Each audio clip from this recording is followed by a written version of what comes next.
మిత్రులారా, ఈరోజు మీకందరికీ కూడా ఈ యొక్క స్వాతంత్ర దినోత్సవ సందర్భంగా హృదయపూర్వక శుభాకాంక్షలు ముందుగా తెలియజేస్తూ ఉన్నాను. మరి ఈరోజు మనం జాతీయ పతాకాన్ని సగౌరవంగా ఎగురవేస్తూ భారతదేశ స్వాతంత్రానికి 79 ఏళ్ళు పూర్తయిన సందర్భంగా వేడుకలు జరుపుకుంటూ ఉన్నాం. కానీ స్వాతంత్ర దినోత్సవం కేవలం త్రివర్ణ పతాకాన్ని ఎగురవేసే శుభాకాంక్షలు జరుపుకుంటూ ఒక తేదీని గుర్తు చేసుకునే రోజు మాత్రమే కాదు, ఇది మనల్ని ఒక ప్రాథమిక ప్రశ్న వేసుకునే రోజు. మనమందరం కూడా భారతీయులందరం కూడా మనల్ని మనం ప్రశ్నించుకోవాల్సిన రోజు. ఎందుకంటే ఎలాంటి భారతదేశాన్ని నిర్మించుకోవడానికి మనం స్వేచ్ఛా స్వాతంత్రాన్ని పొందాం.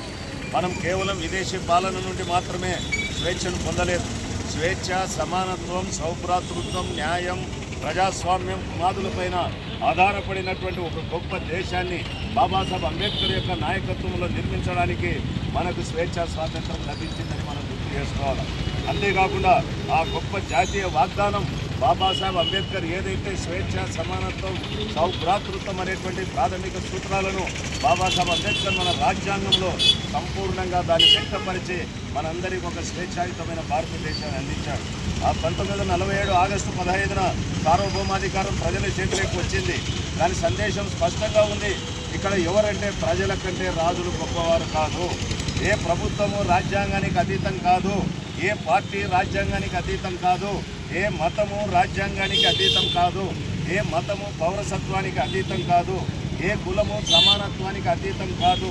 మరియు ఏ వ్యక్తి కూడా చట్టానికి అతీతుడు కాడు. కులం, మతం, భాష, ప్రాంతం, లింగం, ఆర్థిక స్థితితో సంబంధం లేకుండా ప్రతి పౌరుడికి కూడా రాజ్యాంగ వ్యవస్థలో సమానమైనటువంటి హక్కులు, సమానమైనటువంటి స్థానాన్ని మనకు మన రాజ్యాంగం కల్పించిందన్న విషయాన్ని మనం మర్చిపోకూడదు. అది గణతంత్రం యొక్క అర్థం. మరి మిత్రులారా, అదే స్వాతంత్రపు నిజమైన అర్థం. మన స్వాతంత్ర సమరయోధులు కేవలం బ్రిటిష్ పాలకుల యొక్క స్థానంలో భారత పాలకులను తీసుకురావడానికి తమ ప్రాణాలను త్యాగం చేయలేదు. ప్రజలే తమను తాము పాలించుకునేటువంటి ప్రతి మానవుడు సగౌరవంగా స్వేచ్ఛగా జీవించేటువంటి భారతదేశం కోసం ఈరోజు స్వాతంత్రంలో త్యాగాలు చేశారు. త్రివర్ణ పతాకం మన జాతీయ పతాకాన్ని చూడండి.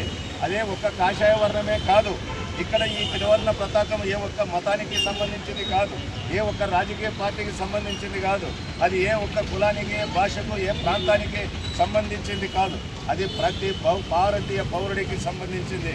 కాషాయ రంగు మనం చూస్తూ ఉన్నాం, సాఫ్రాన్ కలర్. ఈ సాఫ్రాన్ కలర్ ధైర్యానికి, త్యాగానికి చిహ్నం. తెలుపు రంగు శాంతికి, సత్యానికి చిహ్నం. అదేవిధంగా ఆకుపచ్చ రంగు మన జీవాన్ని, ఎదుగుదలను, భూమితో మనకున్నటువంటి అనుబంధాన్ని గుర్తు చేస్తున్నటువంటి రంగు ఇది. ఇక మధ్యలో అశోక చక్రాన్ని చూడండి. ఈ అశోక చక్రం అది ధర్మం, చట్టం, చలనం మరియు పురోగతికి ఒక ప్రతీక. మరి ఈ చక్రం స్తబ్దతకు చిహ్నం కాదు. అశోక చక్రం అదేదో స్టాండ్ స్టిల్గా ఉండేటువంటి దేశాన్ని కోరుకోలేదు. అది మనకు చెబుతూ ఉంది 1947 సంవత్సరంలో మనం సాధించినటువంటి స్వేచ్ఛను నేడు మనం కాపాడుకోవాల్సిన స్వేచ్ఛకు మధ్య రాజ్యాంగమే వారధి. మిత్రులారా, మన రాజ్యాంగ పీఠికను మనం ఇప్పుడు చదివాం. ఈ రాజ్యాంగ పీఠిక మన భారతదేశం యొక్క దార్శనికతను మనకు అందిస్తుంది. న్యాయం, స్వేచ్ఛ, సమానత్వం, సౌభ్రాతృత్వం ఇది కేవలం అలంకారమైనటువంటి పదాలు కాదు. ఇవి మన గణతంత్రానికి నైతికమైనటువంటి పునాదులన్న విషయాన్ని మనం గుర్తుపెట్టుకోవాలా. అందువల్ల మనకు స్వాతంత్రం అంటే కేవలం విదేశీ ఆధిపత్యం నుండి విముక్తి పొందడం మాత్రమే కాదు, కుల అణచివేత, మత విద్వేషం, పేదరికం, భయం మరియు అధికార దుర్వినియోగం నుండి కూడా మనకు స్వేచ్ఛ అని స్వాతంత్రానికి అర్థం. సామాజిక, ఆర్థిక న్యాయం లేనటువంటి రాజకీయ స్వాతంత్రం అసంపూర్ణంగానే మిగిలిపోతుందని ఆనాడే బాబాసాహెబ్ అంబేద్కర్ హెచ్చరించాడు. మరి చరిత్ర నుంచి మనం ఒక పాఠం నేర్చుకోవాలా. చరిత్రను నిజాయితీగా గుర్తుంచుకునే ధైర్యం కూడా మనకు ఉండాలి. స్వాతంత్ర ఉద్యమ సమయంలో జాతీయ ఉద్యమం యొక్క సమ్మలిత దృక్పథాన్ని మనమందరం అర్థం చేసుకుంటే ఈ త్రివర్ణ పతాకం యొక్క స్థానాన్ని ప్రశ్నించినటువంటి సంస్థలు ఉన్నాయి. అసలు జెండాను ఎగరవేయనటువంటి సంస్థలు ఉన్నాయి. 2001 సంవత్సరం వరకు ఈరోజు ఈ దేశాన్ని ఇండైరెక్ట్గా పాలిస్తున్నటువంటి ఒక వ్యవస్థ జాతీయ జెండాను ఎగరవేసేదానికి నిరాకరించినటువంటి పరిస్థితి మనం చూడాలా. అటువంటి శక్తులు ఈరోజు దేశభక్తులుగా హర్ ఘర్ తిరంగా అని చెప్పి ఈరోజు మరి ప్రచారం చేస్తూ ఉన్నారు.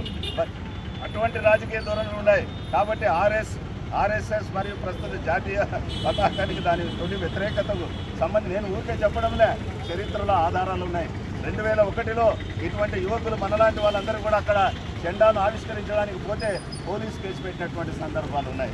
మరి ఇటువంటి ఈరోజు కేవలం వ్యక్తులను లేదా సంస్థలను ఖండించడానికి మనం ఈరోజు ఈ వేదికను ఉపయోగించుకోకుండా మనం ఒక మరి ముఖ్యమైనటువంటి పాఠాన్ని మనం నేర్చుకోవాలి. ఏమంటే జాతీయ పతాకం ఎన్నడూ ఒక సిద్ధాంతం యొక్క ఆస్తిగా మారకూడదు. ఈరోజు దాని గురించి మాట్లాడుతూ ఉన్నారు. హర్ ఘర్ తిరంగా అండ్ చేట పట్టుకొని తిరగండి అంటూ ఉన్నారు కూడా అవమానించినటువంటి వాళ్ళు. రాజ్యాంగం ఎప్పుడు ఒక రాజకీయ పార్టీ ఆస్తిగా మారకూడదు, ఒక మతం ఆస్తిగా మారకూడదు. మరియు దేశభక్తి ఎన్నడూ ఏ మతము లేదా సంస్థ యొక్క ఏకస్వామ్యంగా మారకూడదు. కాబట్టి దేశభక్తికి రాజకీయ విధేయతకు ఉన్న వ్యత్యాసాన్ని మనం అర్థం చేసుకోవాలా.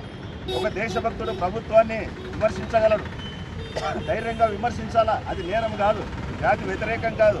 ఒక దేశభక్తుడు పార్లమెంటును ప్రశ్నించగలడు, ఒక దేశభక్తుడు రాజ్యాంగ విరుద్ధమైనటువంటి చట్టాన్ని సవాలు చేయగలడు, ఒక దేశభక్తుడు మైనారిటీ హక్కులను, దళితుల హక్కులను, పీడితుల హక్కులను కాపాడగలడు, ఒక దేశభక్తుడు జనాదరణ లేని అభిప్రాయాలు ఉన్నటువంటి వ్యక్తితో నిలబడగలడు. నిజానికి రాజ్యాంగ ప్రజాస్వామ్యంలో కొన్నిసార్లు ప్రజాదరణ లేనటువంటి పౌరుని హక్కులను పరిరక్షించడమే న్యాయవాదులుగా మన విధి అని చెప్పి, అదే అత్యున్నత దేశభక్తి అని చెప్పి ఈరోజు మనం న్యాయవాదులంగా గుర్తు చేసుకోవాలి. ఎందుకంటే ప్రభుత్వాలు వస్తుంటాయి, పోతుంటాయి, రాజకీయ పార్టీలు ఉద్యమిస్తుంటాయి, కనుమరుగవుతూ ఉంటాయి. కానీ భారతదేశం దాని రాజ్యాంగం ఎప్పటికీ నిలబడాలి. మిత్రులారా, అందువల్ల ఈరోజు మన బాధ్యత కేవలం స్వాతంత్రానికి జరుపుకోవడానికి మాత్రమే కాదు, స్వేచ్ఛకు అర్థాన్ని ఇచ్చేటువంటి సంస్థలను పరిరక్షించడం కూడా. వీటిని మనం పరిరక్షించాలి. స్వతంత్ర న్యాయ వ్యవస్థ కావాలి. ఈరోజు మన న్యాయ వ్యవస్థ ఏ విధంగా ఉందో మనం చూస్తూ ఉన్నాం. స్వేచ్ఛ పత్రికా రంగం కావాలి. మీడియా పరిస్థితి ఏ విధంగా ఉందో మనం చూస్తూ ఉన్నాం.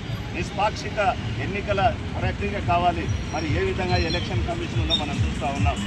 ఇంకా అదేవిధంగా సమాఖ్యవాదం, ఈరోజు చట్టబద్ధమైన పాలన, పౌర స్వేచ్ఛలు మరియు భిన్నాభిప్రాయాలు వ్యక్తపరిచేటువంటి హక్కులు, వీటన్నిటిని కూడా ఈరోజు గండం వచ్చింది. ప్రజాస్వామ్యం అంటే కేవలం ఐదేళ్లకు ఒకసారి ఎన్నికలు జరుపుకునే ప్రక్రియ మాత్రమే కాదు, ఆ హక్కు మాత్రమే కాదు. ప్రజాస్వామ్యం అంటే గణతంత్ర రాజ్య జీవిత కాలమంతా ప్రశ్నించే, విమర్శించే, విభేదించే మరియు పాల్గొనే హక్కు ప్రతి వ్యక్తికి ఉండడమే ప్రజాస్వామ్యం. మరి అది దేశద్రోహం కాదు. ఈరోజు భిన్నాభిప్రాయం అన్నది మరి అదేవిధంగా రాజద్రోహం కాదు, విమర్శించడము ద్రోహం కాదు. కాబట్టి ప్రశ్నలు అడగడం తప్పు కాదు. ప్రతి ఒక్కరు కూడా ఒకే భాష మాట్లాడినప్పుడు, ప్రతి ఒక్కరికి మాట్లాడే స్వేచ్ఛ ఉన్నప్పుడే ప్రజాస్వామ్యం బలపడుతుంది. మిత్రులారా, రాజ్యాంగం ఒక్కటే భారతదేశాన్ని రక్షించలేదు, అది కూడా మనం చెప్పాలా. ఎందుకంటే రాజ్యాంగ పరిరక్షణకు ముఖ్యంగా బాధ్యత మన న్యాయవాదుల పైన ఉంది. పౌరులే రాజ్యాంగాన్ని పరిరక్షించుకోవాలా. కులం, మతం, భాష, ఆ ప్రాంతం ఆధారంగా భారతీయులను విభజించేటువంటి రాజకీయాలు ప్రస్తుతం నడుస్తున్నటువంటి పరిస్థితుల్లో వాటిని మనం తిరస్కరించాలా. దేశభక్తికి బదులుగా ఈరోజు ద్వేషాన్ని రావడానికి మనం అనుమతించకూడదు. భారతదేశం కేవలం ఒక భౌగోళిక ప్రాంతమే కాదండి. భారతదేశం ఈరోజు మన పిల్లలకు కూడా మనం చెప్పాలా. భారతదేశం అనేది ఒక భావన, ఇది ఒక ఐడియా, ఇది ఒక కాన్సెప్ట్. ఒక పేద కుటుంబంలో పుట్టిన బిడ్డకు, ఒక శక్తివంతమైన కుటుంబంలో పుట్టిన బిడ్డకు ఉన్నత రాజ్యాంగ గౌరవం ఉంటుందనేటువంటి భావన మెజారిటీ వర్గానికి చెందిన వ్యక్తికి ఉన్న పౌరసత్వమే, మైనారిటీ వర్గానికి కూడా సేమ్ పౌరసత్వమే అని ఉందని కూడా ఈరోజు మన అభిప్రాయాన్ని, ఆ సందేశాన్ని ప్రజల్లోకి తీసుకుపోవాలి. ఒక మహిళ, ఒక దళితుడు, ఒక ఆదివాసీ, ఒక మతపరమైనటువంటి మైనారిటీ, కార్మికుడు, రైతు, విద్యార్థి మరియు న్యాయవాది అందరూ కూడా రాజ్యాంగం ముందు సమానంగా నిలుస్తున్నారనేటువంటి భావన మనం రక్షించుకోవడానికి అవసరం ఉంది. కాబట్టి మిత్రులారా, ఈరోజు ఈ స్వాతంత్ర దినోత్సవం నాడు న్యాయవాదులంగా మనం ఒక ప్రతిజ్ఞ చేద్దాం. మనం రాజ్యాంగాన్ని కేవలం కోర్టులు, పార్లమెంటులోనే కాకుండా మన ఇళ్లలో, మన పాఠశాలలో, విశ్వవిద్యాలయాల్లో, కార్యాలయాల్లో, ప్రజా జీవితంలో కూడా మనం పరిరక్షిద్దాం. మనం స్వేచ్ఛను, నిర్భయంగా, సమానత్వాన్ని, వివక్షత లేకుండా, న్యాయాన్ని పక్షపాతం లేకుండా, స్వాతంత్ర్యాన్ని బహిష్కరణ లేకుండా సౌభ్రాతృత్వాన్ని మనం కాపాడుకుందాం. భారతదేశాన్ని ప్రేమించడం అంటే భారతీయుని ద్వేషించడం కాదని మన యువతరానికి నేర్పుదాం. నిజమైన దేశభక్తి మీరు ఏ మతానికి చెందినవారండి, ఏ కులానికి చెందినటువంటి వారని అడగదు. నిజమైన దేశభక్తి ప్రతి భారతీయుడు గౌరవము, స్వేచ్ఛ మరియు సమానత్వానికి అర్హుడని మీరు నమ్ముతున్నారా అని అడుగుతుంది. అది నిజమైన దేశభక్తి, అదే రాజ్యాంగబద్ధమైన దేశభక్తి. మిత్రులారా, ఒక తుది విన్నపం, నాది final appeal to all the advocates. మనం న్యాయవాదులంగా ఈరోజు ఒక సాధారణమైనటువంటి ఒక ప్రపోజల్ మనం పెట్టాలి ప్రజల ముందు. ఏమని పెట్టాలంటే, రాజ్యాంగము మన జాతీయ ఒడంబడిక. It's a national covenant. త్రివర్ణ పతాకం మన జాతీయ చిహ్నం, ప్రజాస్వామ్యం మన రాజకీయ పునాది, మరియు సౌభ్రాతృత్వం మన జాతీయ బంధం. వీటిని ఎవరు కూడా విభజించడానికి న్యాయవాదులంగా మనం అనుమతించకూడదు. జాతీయ పతాకాన్ని ఏ ప్రత్యేక భావజాలం కోసమో, ఏ ప్రత్యేక మతం కోసమో, పార్టీ కోసమో వాడుకోవడాన్ని, దుర్వినియోగం చేయడాన్ని మనం అనుమతించకూడదు. దేశభక్తిని ఎవరు ప్రశ్నించని విధేయతను మనం ఈరోజు కుదించకూడదు. కాబట్టి భారతదేశానికి, రాజ్యాంగానికి మధ్యన ఎంచుకోమని ఎవరు కూడా మనల్ని బలవంతం చేయకూడదు. రాజ్యాంగమా భారతదేశం అంటే రెండు కావాలి మనం.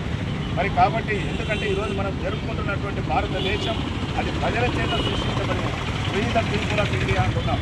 కాబట్టి దాన్ని రాజ్యాంగంచే పాలించబడుతున్నటువంటి భారతదేశం. ఈ యొక్క గణతంత్ర రాజ్యానికి అంతిమ నిర్ణేతలు భారతదేశ పౌరులే. ఆ పౌరుల ముందే మనం ఈరోజు న్యాయవాదులంగా మనం పెడతా ఉన్నాం మన వాదాన్ని. మీరు మన చరిత్ర సాక్ష్యం, మన రాజ్యాంగమే చట్టం, బాధ్యత మనదే. దీన్ని కాపాడుకునే బాధ్యత మనదే. మనం ప్రజాస్వామ్యాన్ని కాపాడుకున్నాం, మనం స్వేచ్ఛలను కాపాడుకున్నాం, మనం రాజ్యాంగాన్ని కాపాడుకున్నాం, సమానత్వాన్ని కాపాడుకున్నాం, మన సౌభ్రాతృత్వాన్ని కాపాడుకున్నాం, మరియు ప్రతి భారతీయుడికి ప్రతీకైనటువంటి ఈ త్రివర్ణ పతాకాన్ని కూడా మనం కాపాడుకున్నాం. ఒక్క జెండా వద్దు మనకు, ఒక్క కలర్ వద్దు, 3 రంగులు కావాలి మనకు. కాబట్టి భారతదేశాన్ని కేవలం ఒక స్వతంత్రంగానే కాకుండా స్వేచ్ఛాయుతమైన, సమానమైన, న్యాయమైన మరియు ప్రజాస్వామ్య దేశంగా మనం తీర్చిదిద్దుకోవడానికి ఈరోజు అందరం కూడా ప్రతిజ్ఞ పొందాం.